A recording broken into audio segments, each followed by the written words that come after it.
Hello everyone. Hope everybody is fine.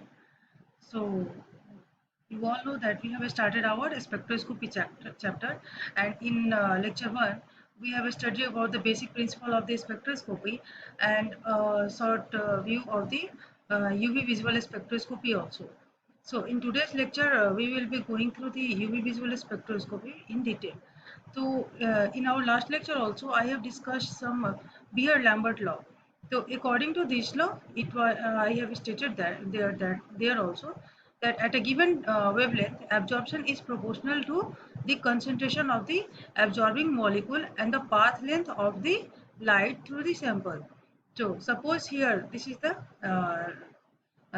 the picture we have shown how spectroscopy UV visual spectroscopy is measured. So I zero क्या है हमारा जो वो है incident beam है और ये हमारा एक सैंपल है जिसके थ्रू जिसकी बीम ऑफ लाइट पास कर रहा है and I is the intensity of the transmitted light जो सॉल्यूशन से बाहर या जो भी सॉलिड से बाहर आ रहा है लाइट ट्रांसमिटेड लाइट है वो हमारा उसका इंटेंसिटी क्या है आई है।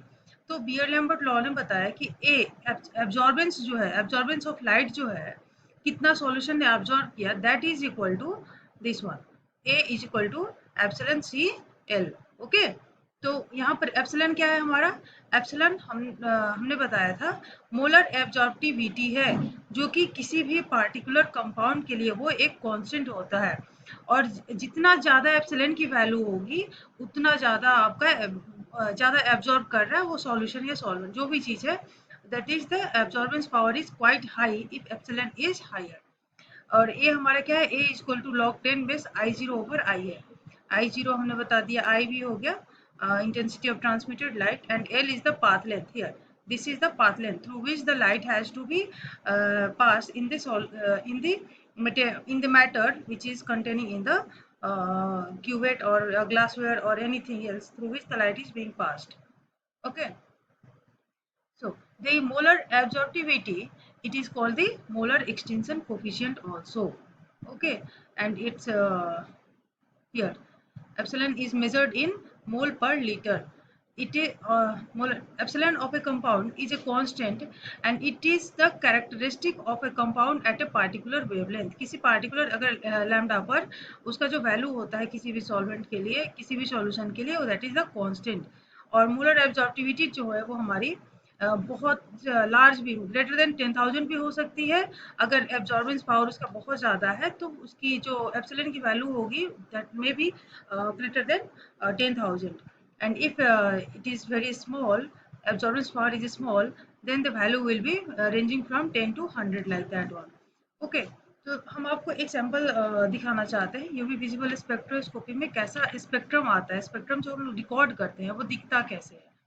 तो ये जो यूवी विजुअल स्पेक्ट्रोस्कोपी में वो बहुत he is generally recorded plot of absorbance versus wavelength. Absorbance versus wavelength कैसे प्लॉट करते हैं हियर वाई एक्सिस पर क्या है हमारा एब्जॉर्बेंस होता है और एक्स एक्सिस पर क्या है wavelength that is called the lambda. तो यहाँ पर the choice of solvent to be used in UV visual spectroscopy is quite important. अगर किसी भी हम सॉल्यूट का अगर हम एब्जॉर्बेंस निकालना है तो सॉल्वेंट क्या लेंगे उसको मेजर करने के लिए दैट इज़ वेरी इंपॉर्टेंट। ऐसा ना हो कि पता चला कि जिस रेंज में वो सॉल्यूट आपका एब्जॉर्ब कर रहा है in that solvent is also absorbing तो आपको सही वाला पिक नहीं मिल पाएगा।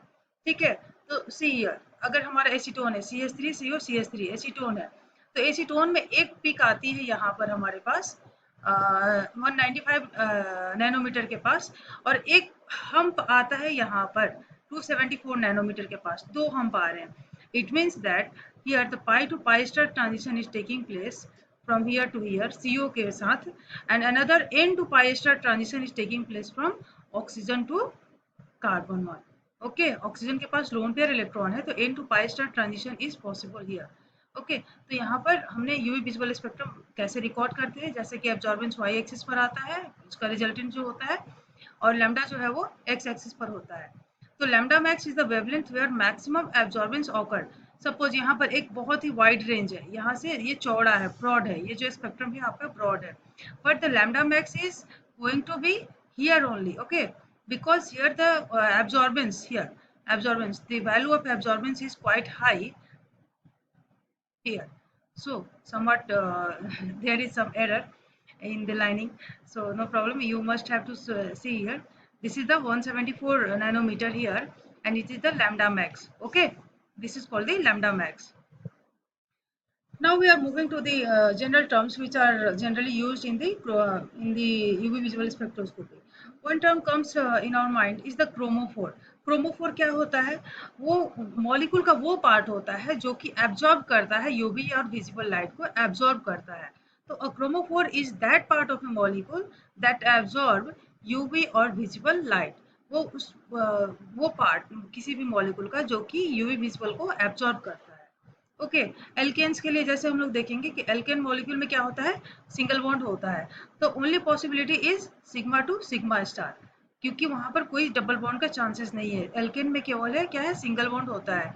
तो only sigma two sigma star transition is possible here. और उसकी जो वेवलेंथ होती है बहुत ही कम रेंज में आती है, लेस देन 200 के अराउंड वो एब्जॉर्ब करता है. Okay, alcohol, ethers, amine and sulphur compound, इसमें क्या है कि इसमें नॉन बॉन्डिंग इलेक्ट्रॉन्स होते हैं, there are free lone pair electron. तो वहां पर क्या पॉसिबिलिटीज हो सकते हैं, N to sigma star transition, into sigma star transition or into pi star transition is possible in this alcohol, ether, amines and sulfur compounds. Okay, now we are moving to alkene and alkyne.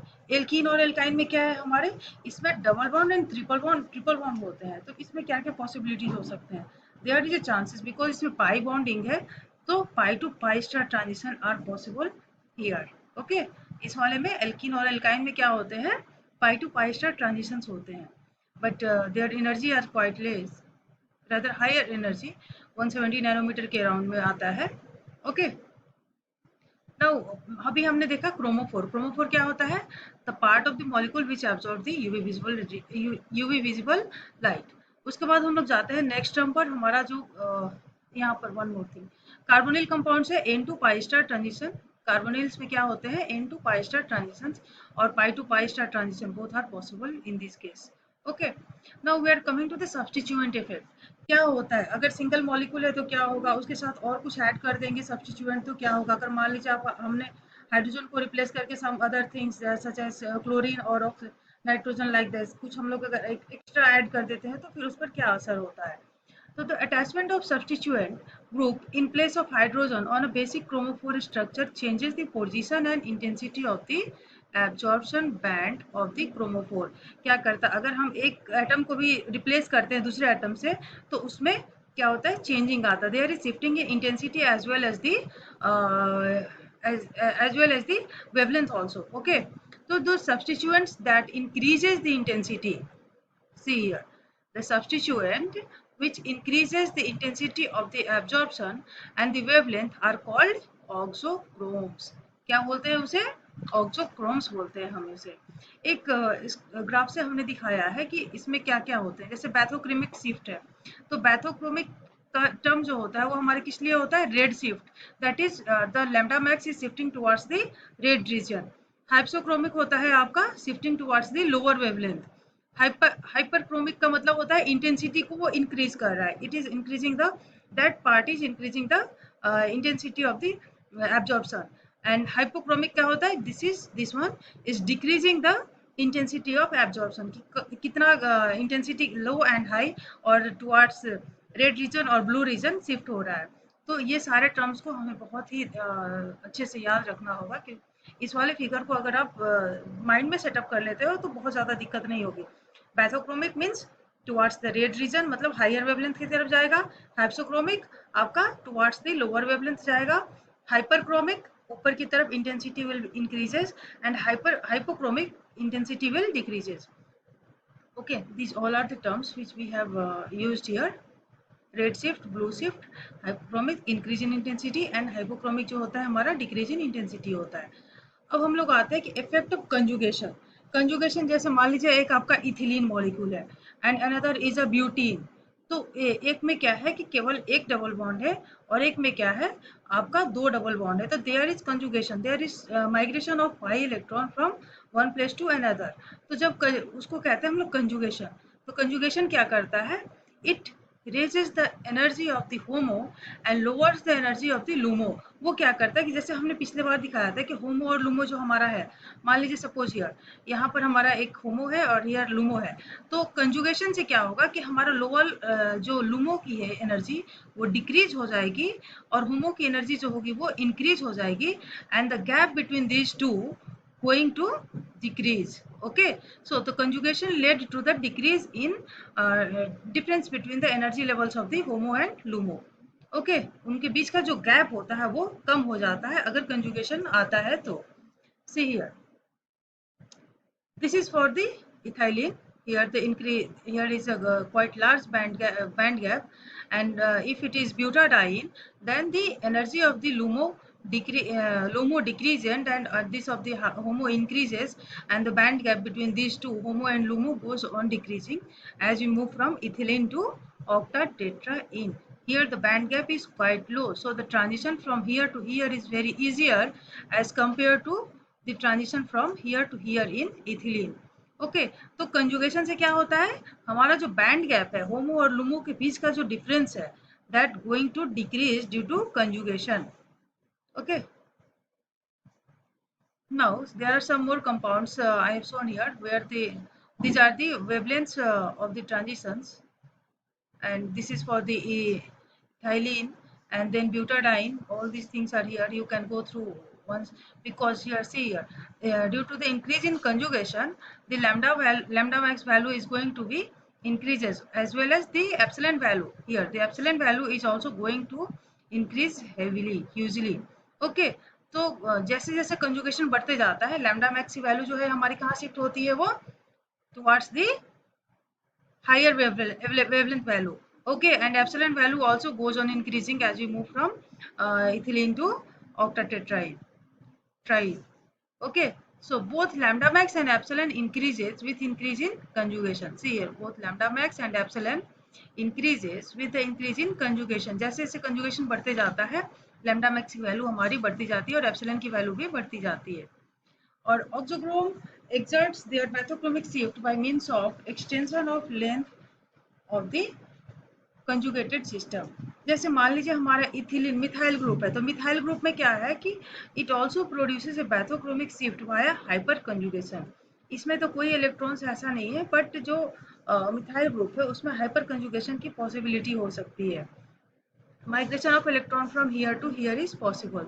तो जब ऐसा होता है then also the lambda value goes on decreasing. Okay, some more examples are here. Suppose it is a benzene and it absorbs in 255 nanometer region, and this is the phenol having the wavelength at 270 nanometer. Due to the presence of lone pair of electron, the lambda value increases.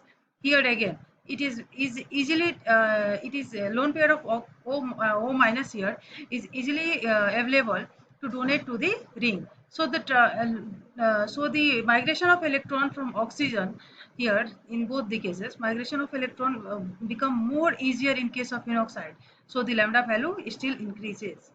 Okay, in NH2 it is freely available, so it also donates here. In aniline it decreases because the lone pair present here in case of aniline is not going to freely available here, so the lambda value here decreases. Okay, these are some of the effects where the introduction of the oxochromes increases or decreases the lambda value. So for this lecture we will stop here, and in our next lecture we will moving towards the IR spectroscopy, and in case you have any problem related to UV visible spectroscopy you please contact me, and we will clarify all the doubts.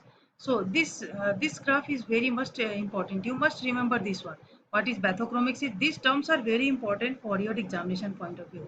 Okay, so bathochromic, hypsochromic, hyperchromic, and hypochromic. Okay, so go through all those notes, and we will you can contact if you have any problem. Okay, thank you.